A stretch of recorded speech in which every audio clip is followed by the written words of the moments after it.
shelf. So all of these, we're talking about ways in which to be actively engaged with heritage as a part, particularly of the town center. So those are some of the highlights of the discussion today. So the question here is, to what degree do you feel that the town should take an active role in heritage interpretation? Now that can be a variety of ways, of helping to establish tours, of markers, of improving sites, or encouraging others and facilitating others in terms of improving sites. So there's a wide range of ways in which the town could engage, but is there a role for the town itself in promoting heritage in the community? So 1, an active role; 2, a supporting role; 3, the town shouldn't be involved; 4, no opinion. Active role, that is, we're actually spending some money, not doing it all, but spending some money to help. 2, doing mostly through regulations and letting others do the work. 3, it's not a part of town policy. That is a 51% there at the top. Okay.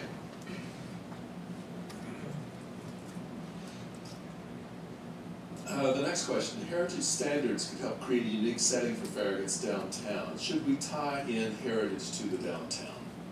Strongly in favor, somewhat opposed, strongly opposed.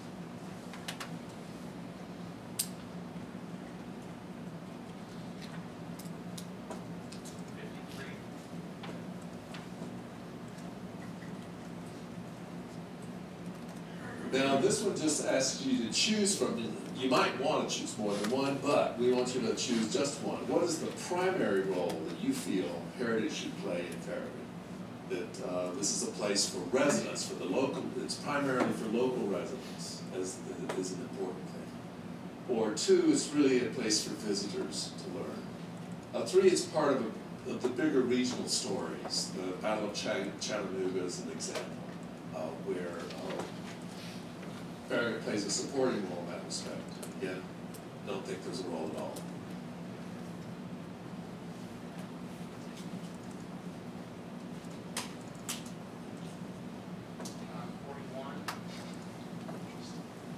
And then that's 37 With the bigger regional stories, okay?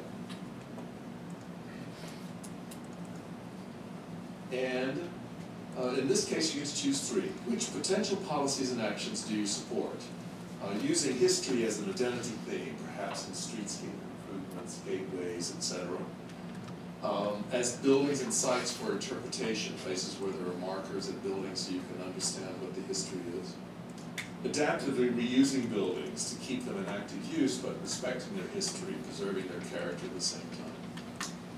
As places for special events, for using interpretive media, that can be hard copy print and markers, but also a lot of new technology, including walking tours on smartphones.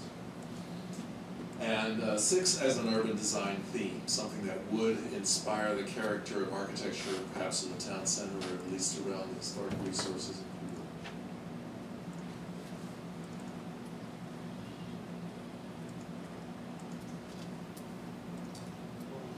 36 there at the top, 42, 55, 51, that's 40.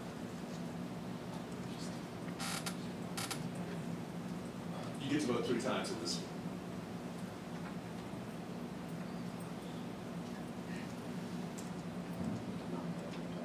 one. Okay.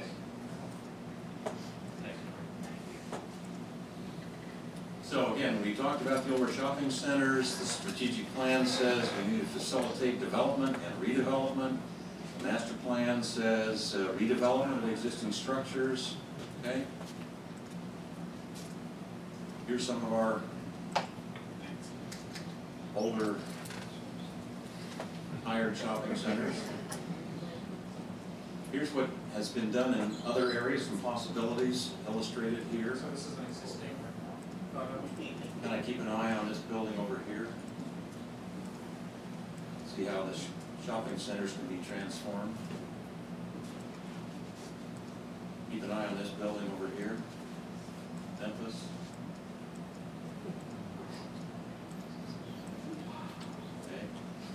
To what degree do you support the town taking a proactive approach to redeveloping some of our outmoded shopping? We think about that for a second.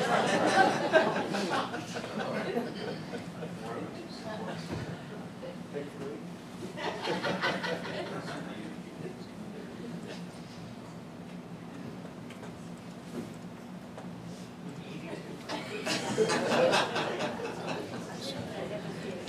All right, it was close, but it looks like number one out.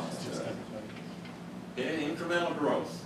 The land use plan says land use control should be used to foster variety, housing types, building arrangements, minimize the need for new infrastructure.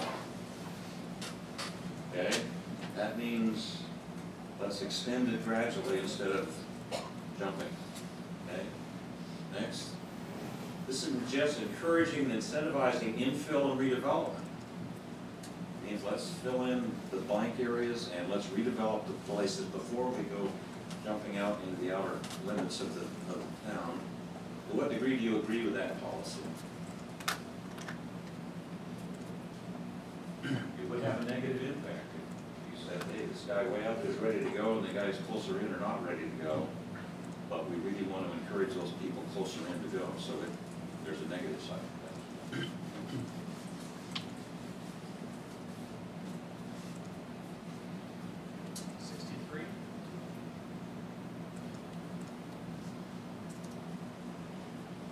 All right, Farragut's got a lot of cul-de-sacs.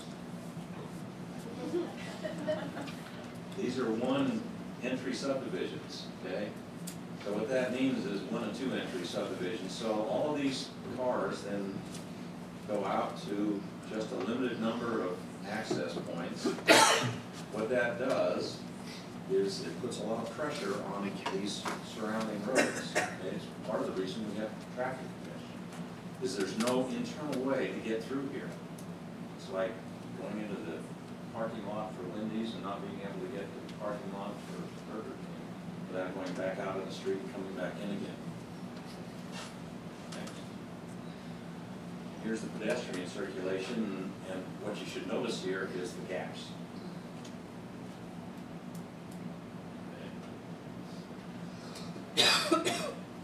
So interconnectivity. Many of Farragut's existing neighborhoods have limited access. Again, the positives are you got a high degree of isolation, prevents a lot of through traffic. Also has negatives. It overloads those collectors, increases congestion. Sometimes it's undesirable for interconnectivity. It reduces the increasing cost of school bus service. In one location, they had to put on twice as many buses because they had so many cul-de-sacs. The buses had to drive in and out in order to get the kids to school in a reasonable time period. And it makes emergency service more difficult. Okay. Your plan says new residential development should be designed to encourage neighborhood concept easily accessible and on multimodal means to connect our arterial roadways to nearby activities. Do you support requiring adjacent new developments to interconnect with each other so that we have an alternative way without having to go back out to the main streets to get in and around town?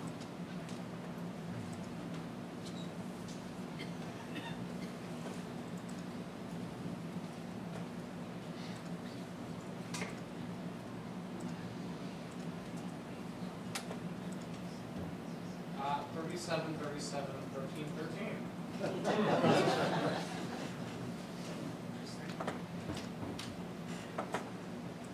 Okay, feathering of density is a different concept. Now your plan says we're going to mitigate the negative impacts of having different densities next to each other. And you have a buffer strip requirement in town, so that between land uses that are not compatible is a 25 to 35 foot buffer strip that's landscaped. And an alternative to that is to allow a gradual transition in housing types so that you eventually match the density along the property line. Here's an example of that. So here's larger lots out here, then medium-sized lots, and then here's smaller lots. So this is a gradual transition of densities, all within this one project, so we match up with the densities that are large lots, let's say, across the property line over here. Or this intermediate size next to these lots here, separating the large lots from these much smaller lots, so there's an intermediate size. So to what degree do you support that idea as an alternative to buffer strips?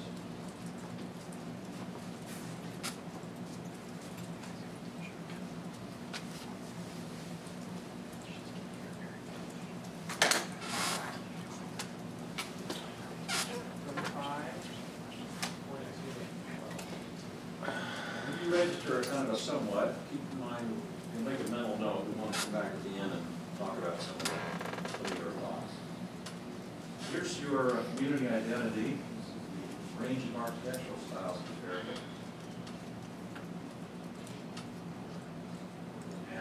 And many of you looked at some of these out on the boards before you came in. So we have a lot of styles and not very many common threads. Strategic plan talks about an architectural theme of guidelines and standards for new development, corridors, commercial centers, major buildings, and signs. It's been on your books for a number of years. Do you feel Farragut should encourage some consistency, maybe a limited level, but some consistency in future development, so you get kind of an overall community identity? Or do you think that's not important?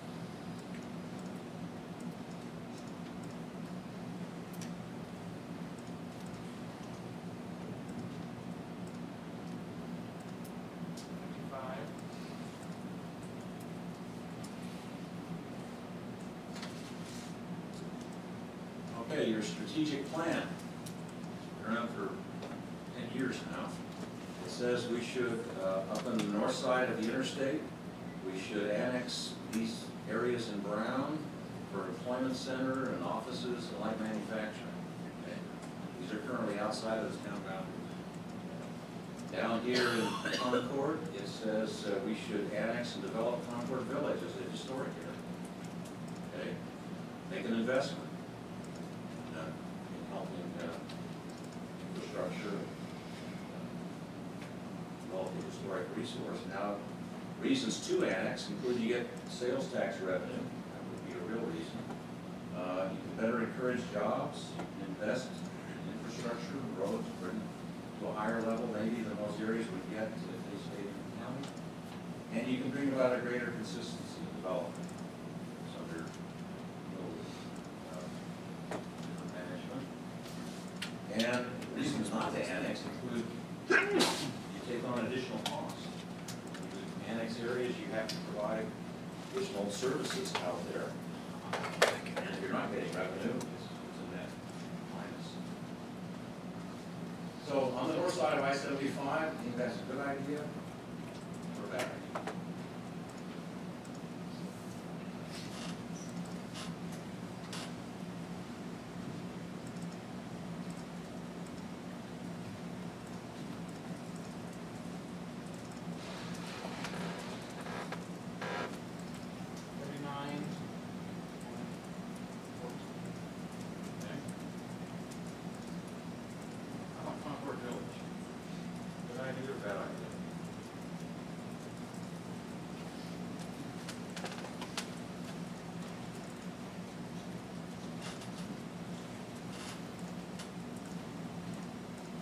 That's 50 and then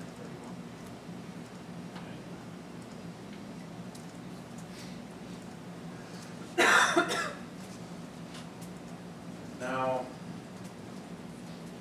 for new development, it has to do with the kind of control over new development that the town exerts. Do you think that, what degree of predictability you feel is needed? Do you think we should have for new development a high degree of predictability, even if it means more regulation?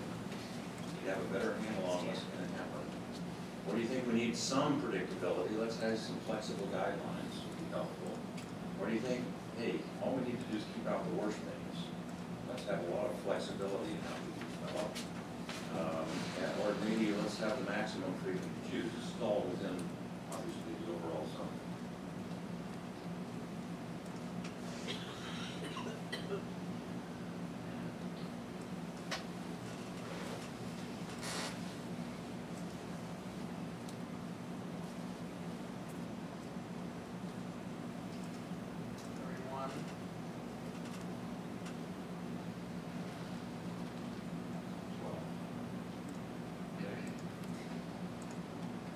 Okay, regarding planning for the future, which best represents your feelings? The town should have a plan and stick to it, even if it discourages some kind of development. The town should have a plan and depart from it if there's a public benefit. Willing to be flexible if there's a public benefit. Or we should have a general plan, but let's be very flexible about it. Or, hey, a plan isn't that important, you really can't plan the future all that well.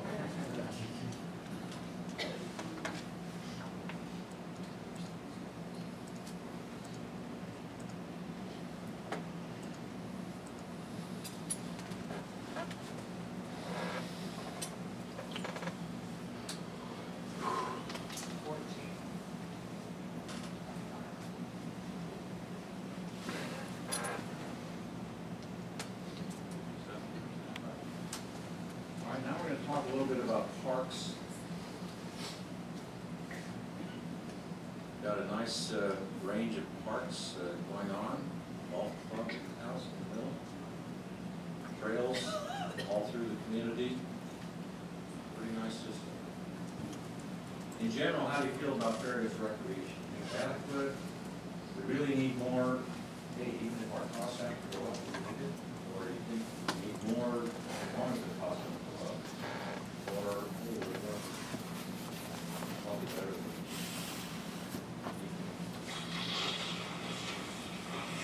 focus our energy somewhere else.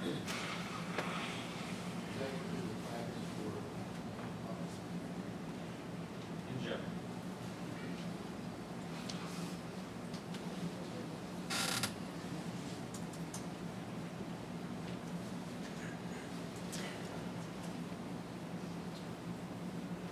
$20.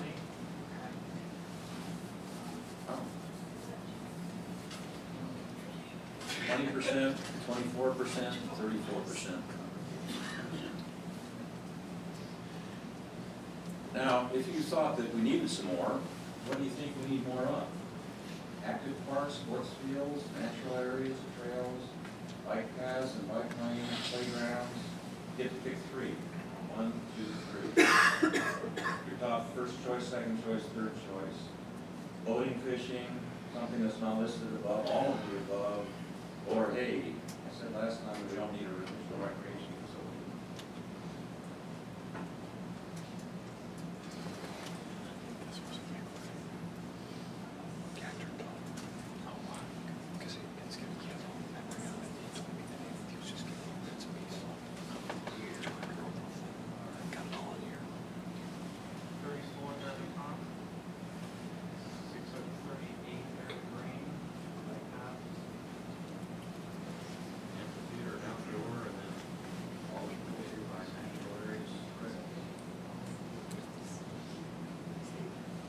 Okay, municipal services, we're getting close to the end. Several Farragut services, fire, police, water, sewer, currently provided by other providers. And so they bill directly. Centralized services can help create a sense of community. All the police or fire department, part of the town staff. Some people feel like that's a thing. And if it were all coordinated, some feel that it could be more efficient. We got them more under one roof. To what degree are you satisfied with the current arrangement? You think it's adequate? Just like it the way it is?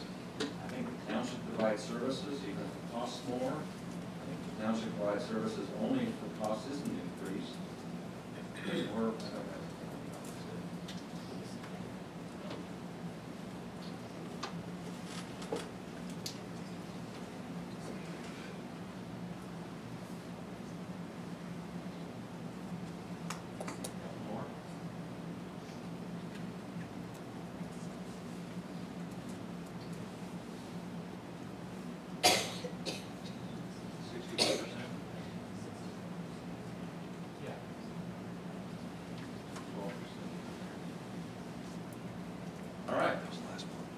congratulations, you made it. All right, now it's time for open mic. What did we not talk about? What are you concerned about? What do you think we ought to be addressing here, particularly regarding growth and land use? and development and how the place functions from a growth standpoint. Yes, sir.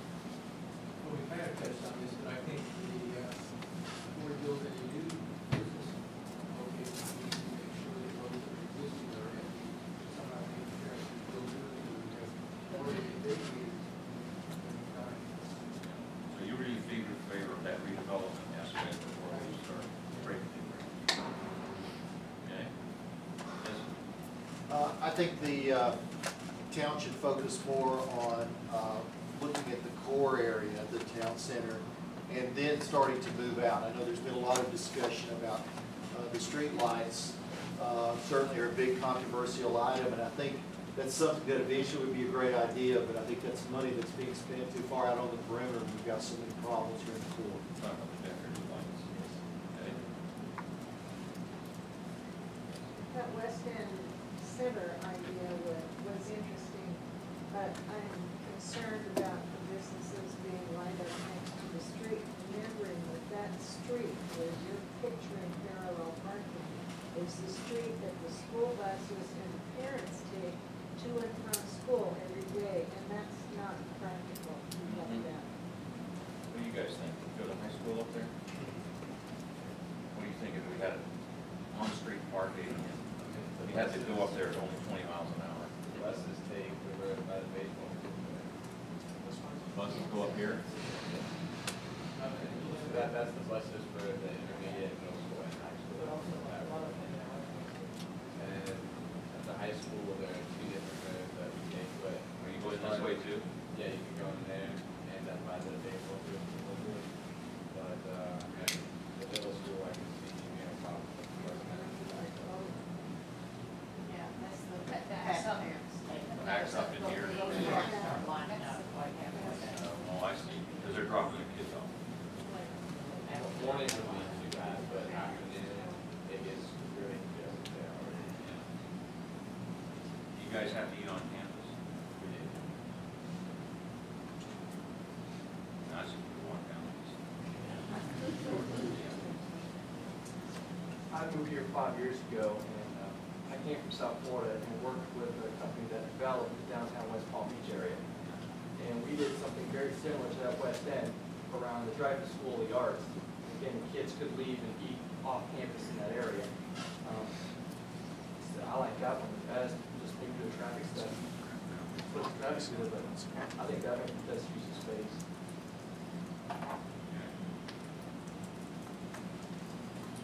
I love the fact that we've actually rooms in this area, but you don't really see it day to day. It's hidden or it's behind buildings. It's not somehow what it could be. It feels like if we could little by little reclaim it and use it as a public space as land became available. So we make that a long-term plan to get there. Well, I guess I'm just picturing Turkey Creek all through here and bike paths along Well, the road Turkey Creek. No, I'm thinking the shopping center, I'm thinking out Turkey Creek shopping. The real creek. The real creek, which I think is just so underused and underappreciated, that's the right word, and it's not what it could be. Yeah. It's quite nice, but it would take a huge investment and a lot of time to reclaim the land and use the public land. A bike path. It has that flood, Right. that flood, On a regular basis or once a year? Every time it rains. Very regular basis.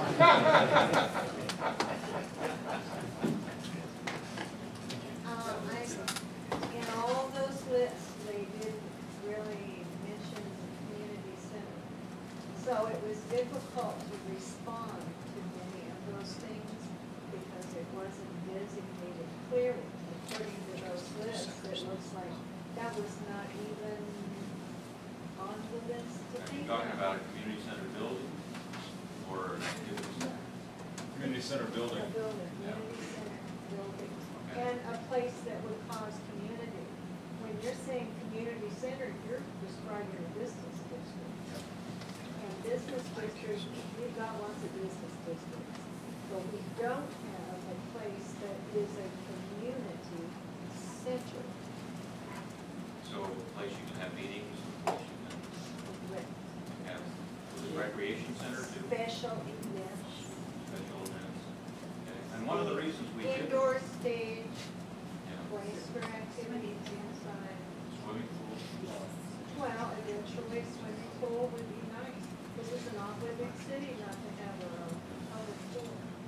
Now, the reason we didn't include it in these plans is that in our experience, and we've designed a few community recreation kind of centers like that, they tend to require a lot of parking because you're serving the entire community. People are going to drive to them from all over the town. And so that's not as compatible in the downtown type of center because of the amount of parking just for the community center. And it's all ours. It's not like you can share it because it's not used time. It's used all the time. But I understand it's an important priority for the community and we've not lost sight of it. We're thinking about different suggestions about how it might be done. Are you suggesting therefore that in lieu of having a large structure for a community center, that you perhaps break it down into smaller facets that are scattered throughout the town? For example, you could have the senior center in one part of the town, maybe at the old Eagles. You could put in a youth activity center up close to the high school where the that Smart Store used to be up there, and just use existing buildings to create these activity centers so it's not clustered in one large building. Because the other negative aspect of that large building is it's not going to be utilized all the time.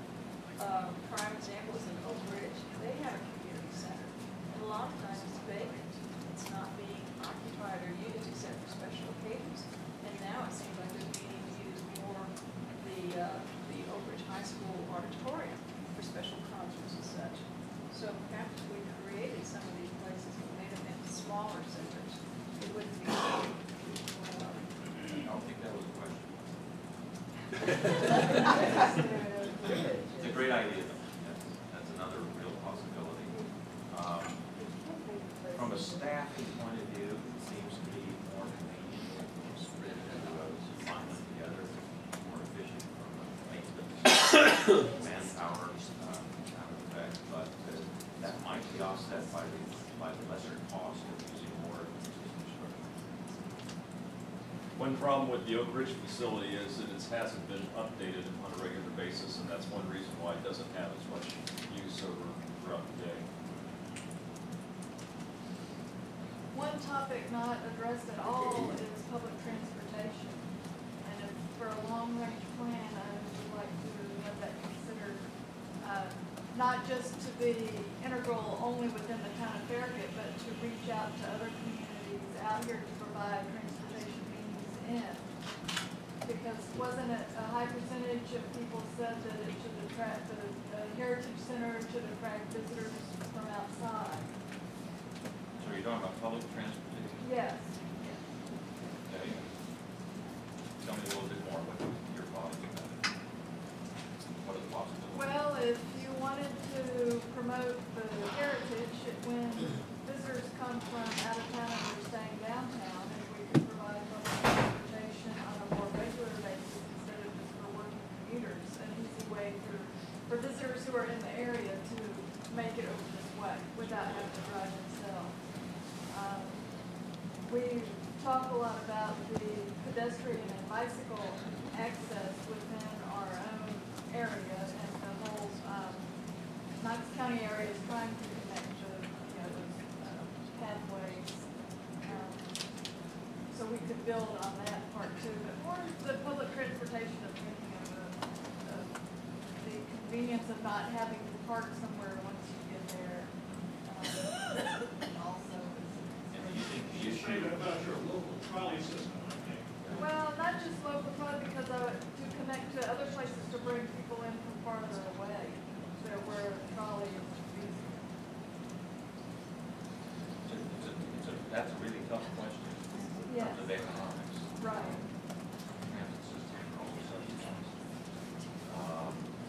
With regard to bike paths, the trails, do you think missing links, or do you think they're not going to the right places? It's missing links. Right. Come over here and then we'll come back to you. Well, I'm glad you hit on that, because I think one of the things, I think of Abington, Virginia, and the Virginia Creeper and all that, and this lady talked about the Turkey Creek we have here. If we get all this tied together, this could be a great biking destination, because we do have some city general rolling areas around here that we could have a fantastic biking venue that people would come. I drive and go up there to the Virginia Creeper, you know, people would come here for the same kind of event. People from here go there Yes. a lot. Okay, over here.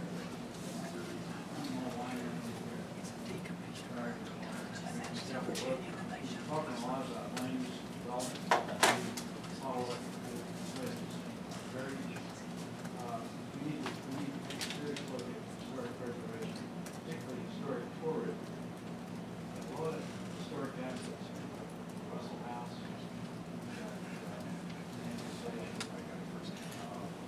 but we also have Farragut Museum, Farragut Memorial Park, we've got the Kennel Station for Trails Market here at the corner and so on. And recently, we just installed out at Rockford Park, Admiral Farragut Civil War Trails Market. When you look right across the cove, it's Farragut's birthplace.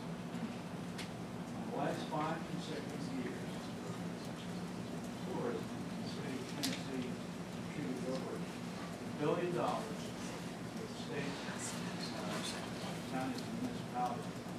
And overall, it's generated more than $14 billion in revenue. I had the source of this, that's interesting.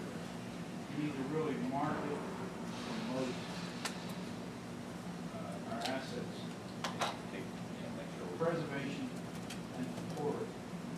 We need to make the connection with those directly related to us out in the county. Part of the regional effort. Right. Right. One place I think we could start is by burying utility lines on Kingston Pike. Have some kind of acknowledgement, welcome to Farragut, something that lets people know that they're in a different community. And one of the best ways we could do it is by cleaning up the road, improving some of the facades of the buildings. I love the recycle center, but I don't know if it's the most attractive thing to have on our main thoroughfare. So either some kind of attractive, screening, stone fencing or something, but bury the utility lines, firstly on Kingston Pike and then on any of the other main roads, and have a plan of action that we are going to bury utility lines wherever we can possibly do it, because they're just hideous. And none of the, attractive street scenes on the posters out there included the utility lines. Okay. What do you guys think is the biggest need for Farragut?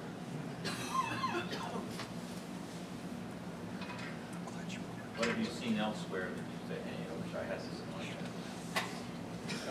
Shops that you can walk from to and fro, rather than having to drive to a place like a Turkey Creek. You can't really, you could walk, but it takes a long time, there's a lot of stoplights, and it's such a big area.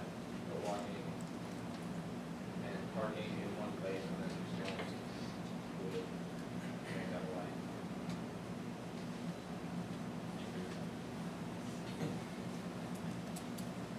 Okay? Yeah, Yeah. one of the things that bothers me about this whole planning and everything, I've lived here 18 years now, and it looks like what we have when we look at the map is helter-skelter.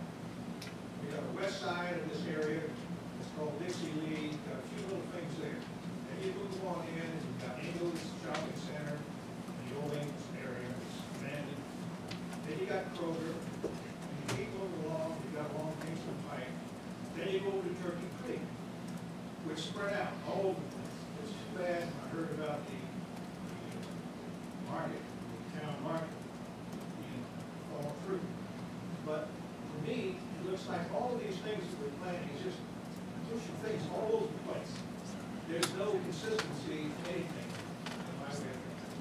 That you can't go one place, I know you can't do that, do everything in one place, but at least it ought to give you the chance to be able to do everything in one place. I don't know whether medical could be in that, shopping, or anything else. We've got Farragut coming in here, we've got Costco coming in here, down on the other end along the road. We're spread out all over the place. Yeah. There's no symmetry, Yeah. and that bothers me. Well, and part of that's a function of the fact that you started out as a suburb. You started out with shopping centers. They were, in their time, they were exactly the thing everybody else was doing. And now we're finding out that they got a shelf life. And that after about 25 years, they 10 to 15 to 25 years, they start going downhill. And it's sort of slash and burn agriculture. Abandon them and move next door. And then something lesser moves in, so we get tattoo farmers. And then over time, it takes a while until the redevelopment happens. So you're exactly right. That's exactly the pattern. And the question is, can we change that around? And one of the thoughts that's been suggested to us that we think is worth pursuing is this notion that maybe a mix of uses might be some incentive, but it's going to take a lot of effort. It's much more expensive to redevelop an existing center than it is to start from scratch and vacant land. And so it's going to, anybody given the choice is going to say, yeah, I'd like to do that, but this is easier, so I'm going to do that. We've also got a lot of developers who are used to doing a certain thing in a certain way. And whether it's building one kind of subdivision or one kind of commercial center, the notion of mixed use is real different. My office is in a mixed use center, and we have our office above the bakery, and the people that developed the area went out and handpicked all the tenants and buildings to make sure that they were compatible. So we didn't get an auto parts deal across the street. And that's a different mentality. It takes a lot of time and effort. It's paid off in the end, but it takes it's an act of faith. So it takes a little bit of retraining and rethinking to do that. And sometimes you have to help people along, help them see the vision. And it's all changing right now. We read the magazines today, the developer magazines. They're seeing a very different story than they were 10 years ago. We started a plan. In one community in western Colorado, we walked in and they said, "Now, we're just a kind of a low-density community here, and we don't need any of this density. We don't want any apartments, townhouses. It's not that kind of a place." And it took about 12 months to complete the plan, and by the end of that time, we had developers coming back and saying, "No, the market's changing. We need some of those small lots, we need some townhomes, we need some duplexes." So the recession that we've all gone through has really changed the framework here, and we need to think about what's the timeless solution. We're not just trying to outdo something new that's going to last another 25 years. We ought to be thinking about something that lasts, in my opinion, we ought to be thinking about something that lasts 50 years. Way in the back. Yeah, this is our office above the big.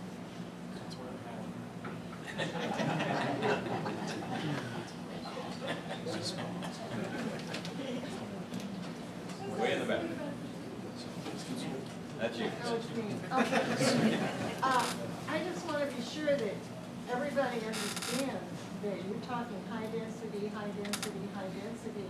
High density also means lots more traffic and much more impact on the schools, because you get high density, you get more kids going into the school right where you are.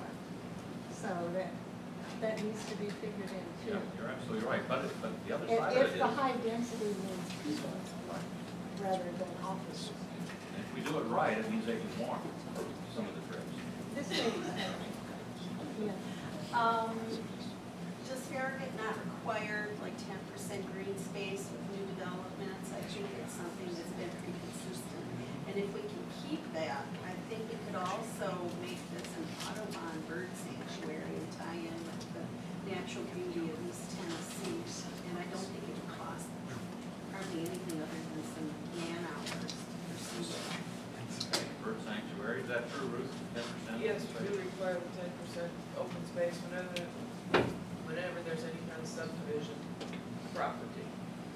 And I think I've also heard that new subdivisions need to underground their utilities, is that correct?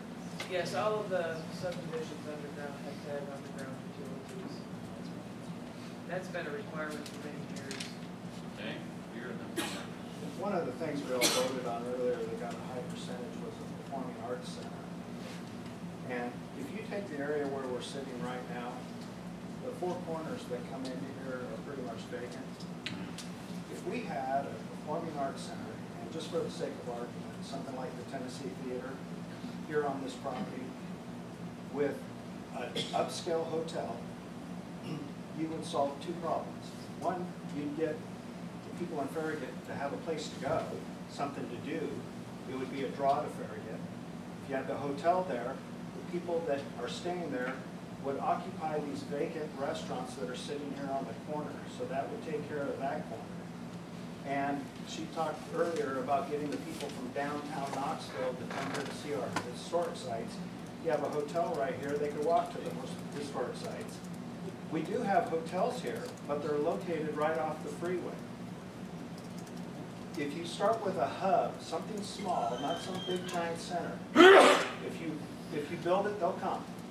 And if you have something that draws people, every contractor, investor is going to want to be a part of it. They're going to want to be on the bandwagon. But if we're looking at a big piece of property here where if we start small and build something that will draw people, the restaurants, the shops and everything like that will follow. I'd like to echo that. I mean, how many people here have been to Abington, gone to the Barter Theater on Friday night, rode the Creeper on Saturday?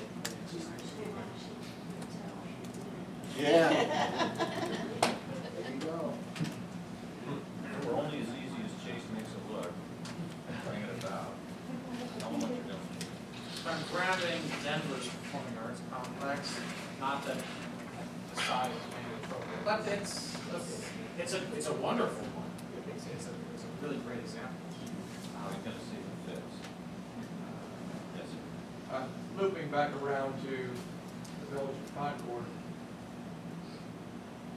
we are currently, Concord is the only historically zoned area outside the city of Knoxville and Knox County.